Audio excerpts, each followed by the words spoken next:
Batman fights a future version of his son. DCKO Nightfall just dropped, and it's the continuation of what happened to Bruce after he died in that tournament. So let's get right into it. We get a flashback of pre-DCKO Batman patrolling Gotham, and he hears his bones cracking as he feels his age catching up to him. He's currently after Professor Pig and the Circus of Strange because they kidnapped a school bus full of children. But as he approaches the scene, he realizes he's too late because his sons, Nightwing, Red Hood, Tim, and Damian already resolved the situation. Batman thinks back how there was once a time when he was alone in Gotham, but now he has a family that patrols the streets with him. Watching them work, Bruce sees himself in each of them. Nightwing took after his leader traits. Red Hood took after his rebel and survivor traits. He envied Jason because he embraced his anger in a way Bruce never could. Tim took after his detective traits, always thinking, always planning. And Damian is the heart. He started off as a killer, but over time, he became a healer. The four of them get word that Mr. Freeze just attacked the Gotham Zoo, and they all head there ASAP to stop him. Batman watches them with a smile,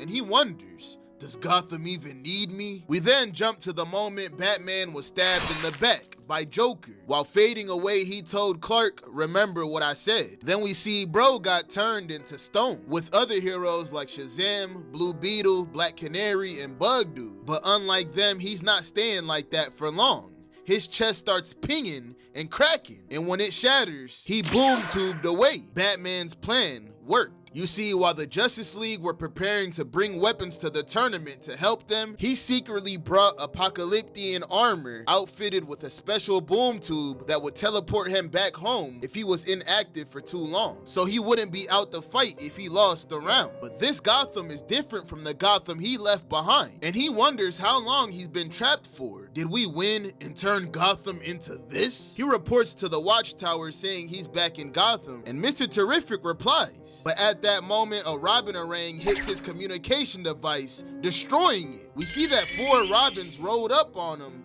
yelling, "It's the Bat who fell, the OG." Bruce is confused as shit. He doesn't know any of these Robins, but they're on timing. One shoots a whole bunch of Robin-a-rangs at him, yelling, "Take him down." But Batman easily weaves it, so Lil Bro decides to call it in, and we find out he goes by Robin 52. We have an illegal Batman sighting. We need backup. Batman says they're well trained, but not by him.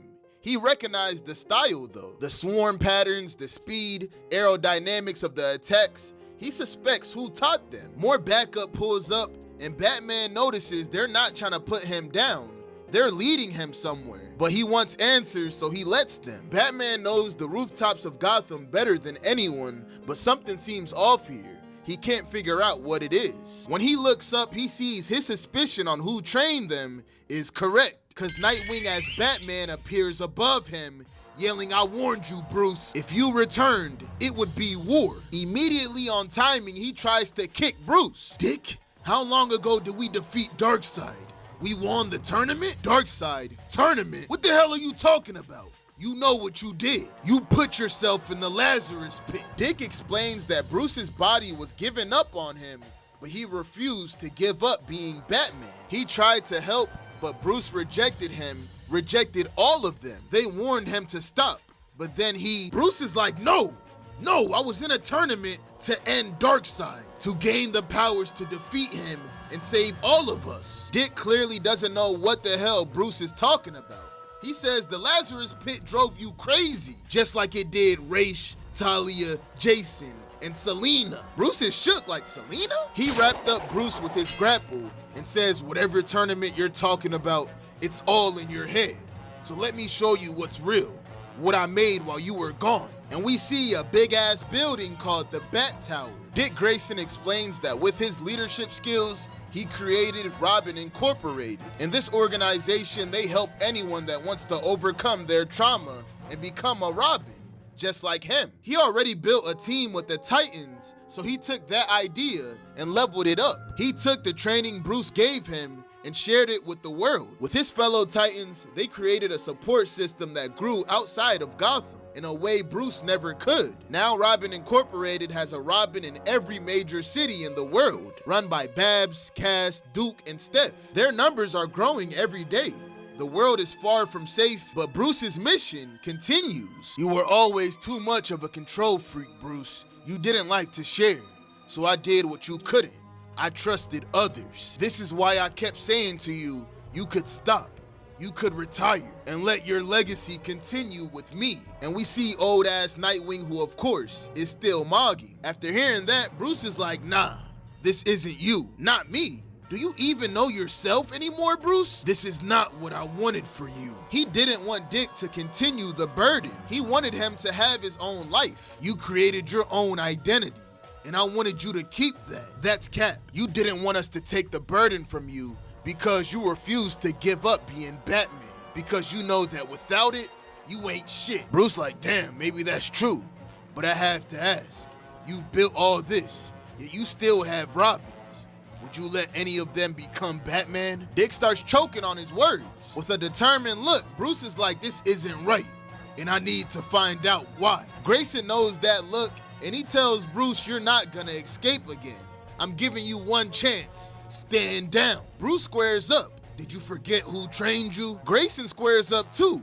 I've beaten you before, old man, and I'll do it again. And they charge at each other, ready to squabble. Grayson kicks it off with a left hook. Bruce weaves it, then throws a couple batarangs. Grayson blocks them, then kicks Bruce in the gut, but Bruce fires back with an uppercut. Grayson jumps up, grabs the ceiling, and swing kicks Bruce out the building. Bruce tries to grapple away, but Dick kicks him in the mouth before he can go anywhere. As Bruce falls, he shoots a grapple at Grayson, but as you can see, he weaved it, or so he thought. It wrapped around Dick, and he came in and uppercutted him. As they squabble, Bruce thinks to himself, he never wanted to fight his family. He's in awe of his son, Dick. He moves so fluid, graceful. Muscle memory makes his movements effortless. Dick was born for this. As Bruce punches and knees Dick, he tells him that if you're really Dick Grayson, you know me staying down.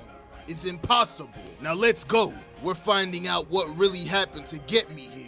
Together. And he grabs his son by the cape. Nice try, Bruce. I only wear the cape out of tradition. He took off the cape and threw a baton at Bruce's face. Then he punched him, yelling out, I'm a better Batman than you. Because I trust people, I don't lead with fear. Bruce says to himself that he held back because he didn't want to hurt him. Grayson tells Bruce, listen to me. Really listen, or I'll throw you in Gotham and lose the key. This is the end, Bruce. You're not Batman anymore. Batman thinks to himself, maybe he's right. My time is up, and I'm too blind to see it's his turn. I mean, he did do something I couldn't. Grayson reaches out his hand and says, you did it. Gotham doesn't need you. You can stop obsessing now. But then out of nowhere, the mother box in Bruce's armor starts pinging like crazy because it's still receiving a signal from the heart of Apocalypse. At that moment, Bruce realizes what's happening here, what happened with the tournament, and what he has to do. Please, for me, don't do this. Just stop. Bruce squares up again and says, fight me. You've done enough. Bruce says, if you're Batman, where's Jason, Tim, Damian? Where are your brothers? Dick grabs Bruce's head and says, you don't remember? You let your fear of us replacing you drive you insane long before you went into the Lazarus pit. You said there can only be one Batman.